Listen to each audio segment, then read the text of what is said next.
আপনি কি নতুন বিজনেস শুরু করতে চাচ্ছেন এবং কি নিয়ে বিজনেসটা শুরু করবেন, কি সেল করবেন এবং কিভাবে বিজনেসটা স্টার্ট করবেন, এটা নিয়ে অনেক চিন্তিত হয়ে আছেন? তাহলে আজকের ভিডিওটি আপনার জন্য। আজকে আমি আপনাদের সাথে শেয়ার করব কিভাবে একটি বিজনেস শুরু করবেন এবং কি নিয়ে আপনি বিজনেসটা শুরু করবেন। হ্যালো এভরিওয়ান, আসসালামু আলাইকুম। কেমন আছেন সবাই? আশা করছি যে যেখানে বসে আমার এই ভিডিওটি দেখছেন, আল্লাহর অশেষ রহমতে সবাই অনেক বেশি ভালো আছেন। আমিও আলহামদুলিল্লাহ বেশ ভালো আছি। আজকে খুব সুন্দর একটি ব্ল্যাক কালারের ড্রেসে হাতের কাজ করে দেখাবো। এটা একটি মাল্টি কালারের ড্রেস হবে। আশা করছি কাজটি আপনাদের কাছে অনেক বেশি ভালো লাগবে। তো আপনারা আমার এই কাজগুলো দেখতে থাকুন এবং নিজেদের জন্য ড্রেস বানিয়ে ফেলুন।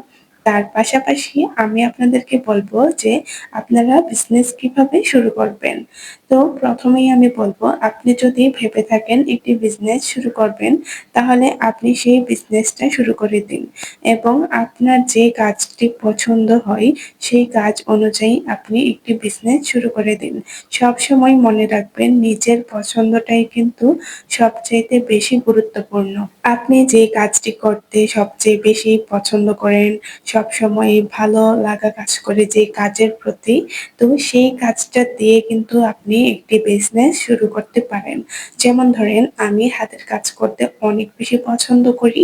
তার জন্য কিন্তু আমি হাতের কাজ নিয়ে একটি বিজনেস স্টার্ট করে দিয়েছি এবং যারা পার্লারিং এর কাজ করতে ভালোবাসে, যারা মেকআপ করতে ভালোবাসে, তারা কিন্তু একটি পার্লার খুলে বসেছে এবং যারা হ্যান্ড পেইন্টিং করতে ভালোবাসে, তারা কিন্তু হ্যান্ড পেইন্টিং এর কাজ শুরু করে দিয়েছে এবং তারা কিন্তু অনেক বড় বড় বিজনেস করছে।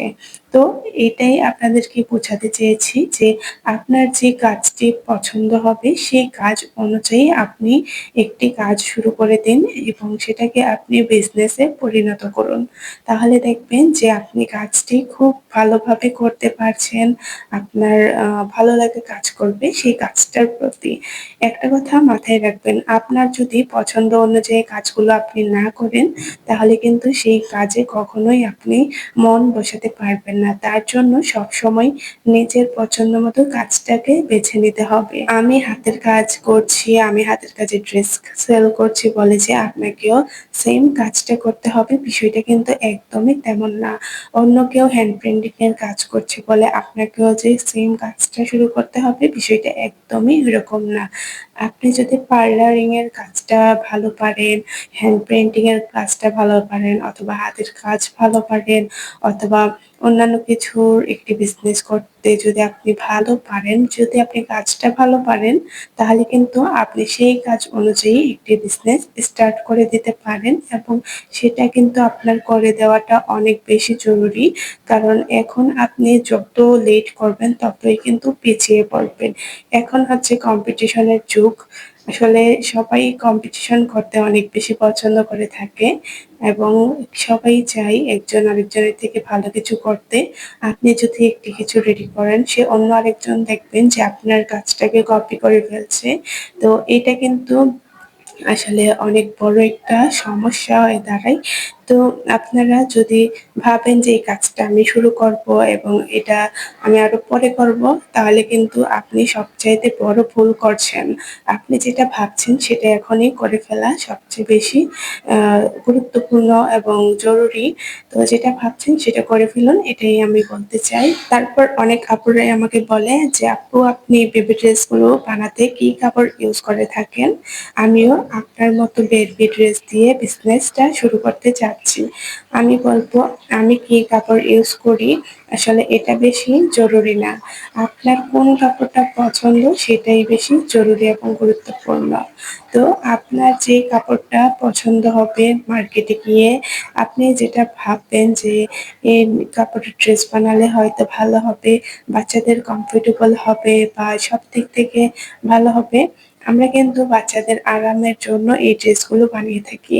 তো যেই কাপড়টা আপনার ভালো লাগবে সেই কাপড়টা কিন্তু আপনি নিয়ে এসে সেই কাপড় দিয়ে বেবি ড্রেস তৈরি করতে পারেন। এমনও আরো কিছু বিষয় আছে যে আমি যদি বলি যে আমি এখন এই কাপড় কাপড়টা দিয়ে ড্রেস বানাচ্ছি।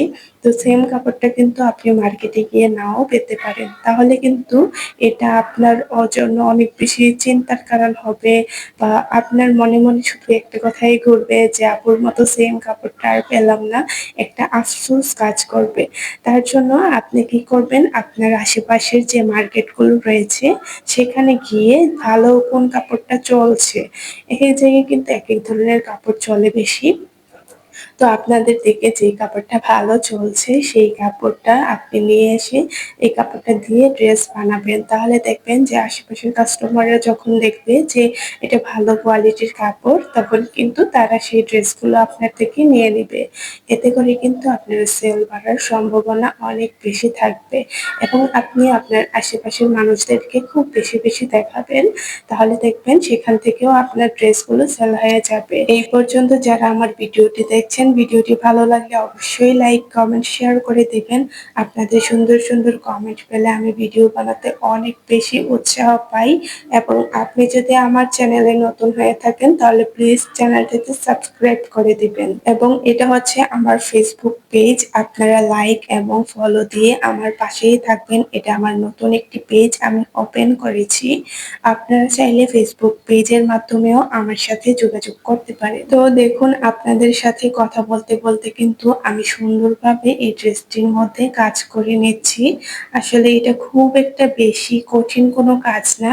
আমি খুবই সিম্পল ভাবে পুরোটা ড্রেসে কাজ করেছি, এবং আপনাদের সাথে আমি সেই কাজটা শেয়ার করছি। আশা করছি নতুন যে আপুরা এই কাজগুলো করছেন বা শিখছেন, তারা কিন্তু খুব সহজভাবেই এই কাজগুলো করে নিতে পারবেন। তো যারা, যারা আমাকে কমেন্ট করে বলেন যে আপু আপনি একটি সেলাইয়ের কোর্স শেখান, আমাদেরকে একটি কোর্স করানো শুরু করে দেন, তাদেরকে বলছি আমার মনে হয় না যে আমি এতটাও ভালো কাজ পারি যে আপনাদেরকে কোর্স করাবো। তো আমি মনে করি যে আমি যে হাতের কাজের ডিজাইনগুলো বা যে সেলাইগুলো আপনাদের সাথে শেয়ার করি, সেখান থেকেই হয়তোবা আপনারা ভালোভাবে এই কাজগুলো শিখতে পারবেন। তো আশা করছি এই বিষয়টা আপনারা ক্লিয়ার হয়ে গিয়েছেন। আমার পুরো ড্রেসের ফাইনাল লুক কেমন হয়েছে অবশ্যই কমেন্ট করে জানাবেন। আজকে এই পর্যন্তই বিদায় নিচ্ছি। সবাই ভালো থাকবেন, সুস্থ থাকবেন। সবার জন্য শুভকামনা রইল। আল্লাহ হাফেজ।